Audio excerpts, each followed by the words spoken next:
We all have that one kid, the one that sits by themselves, the one that doesn't have any friends, and you do something, but you have standards. Well, for the majority of my life, that was me. And I never really understood why this was the case. Why did everyone insist on making me know that I had no friends? Or why did that one guy shove me headfirst into the football field? And all of these whys were circling around, waiting for an answer that I didn't have. So, this started me on a quest to find the answer, to find out why bullies bully. And I've been studying this since 2nd grade, and who else is better to discuss bullying than someone who has been bullied before? And this talks about traditional bullying, because the internet really didn't play a big part of my life when I was younger. So, let me take you on my quest to understand bullying. Here's where we are. So, in order to first understand a bully, we have to look at the psychological makeup of it. Let's imagine our scenario first. So we have our bully over there, and then we have our, I've always hated the word victim, because it makes it seem like the person that's being bullied is just standing there helplessly and can't do anything about it, and haven't done anything about it, which is rarely the case. So in this case, we're going to use the word student. As you can see, two normal people, but something about the student makes them stand out to the bully.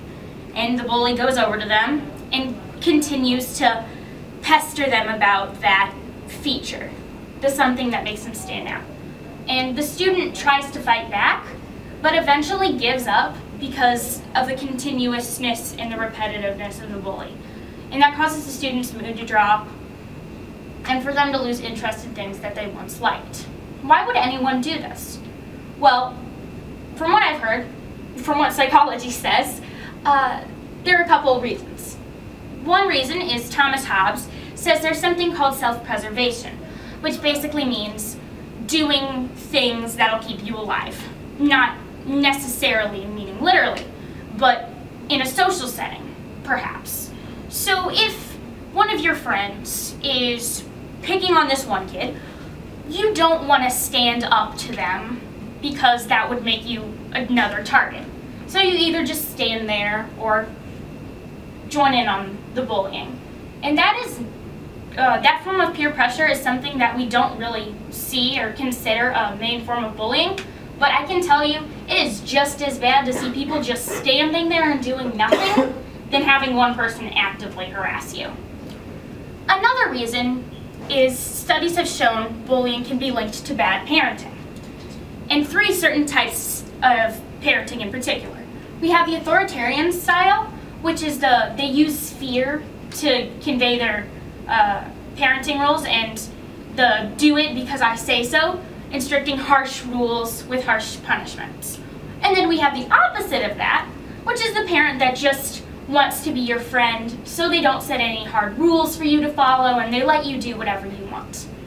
And then the third type is the negligent parent, or the parent who's never there, leaving the child without a parenting figure in their life.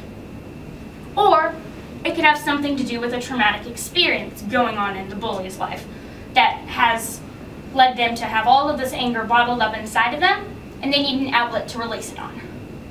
When I learned this, I looked at my cases, and I noticed something. When family issues in the bully's family increased, the bullying spiked. But when the issues were resolved, the bullying decreased. And they actually turned out to be pretty nice people.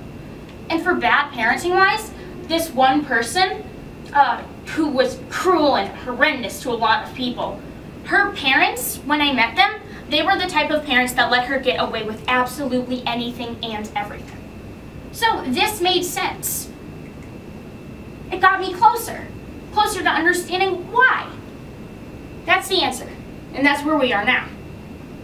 But, unfortunately, knowing all of this, and knowing that it's a mind or something in that, can't help you stop that process immediately. So, the effects of whether it be a bad experience or parenting, it's already caused the bully to have a lot of emotion. And that negative emotion, the black inside of them, starts to spread out to everyone and starts to affect other people. Their friends become intimidated and turned away. The peers start to fear them.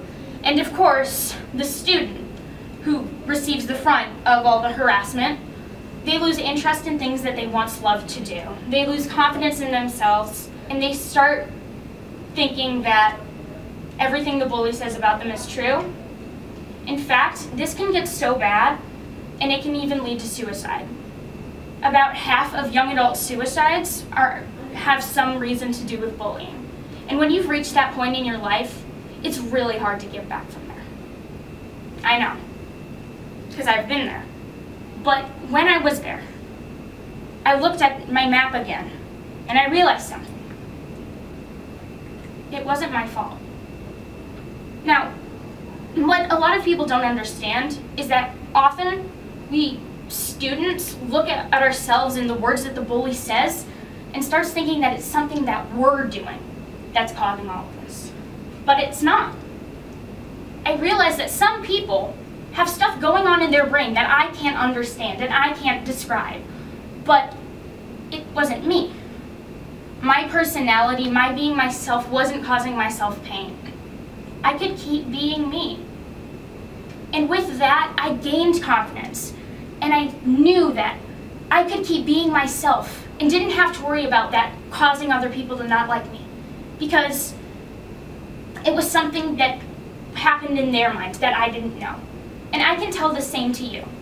If somebody's giving you flack, it's not because of you. It's something that's happening to them that you can't understand.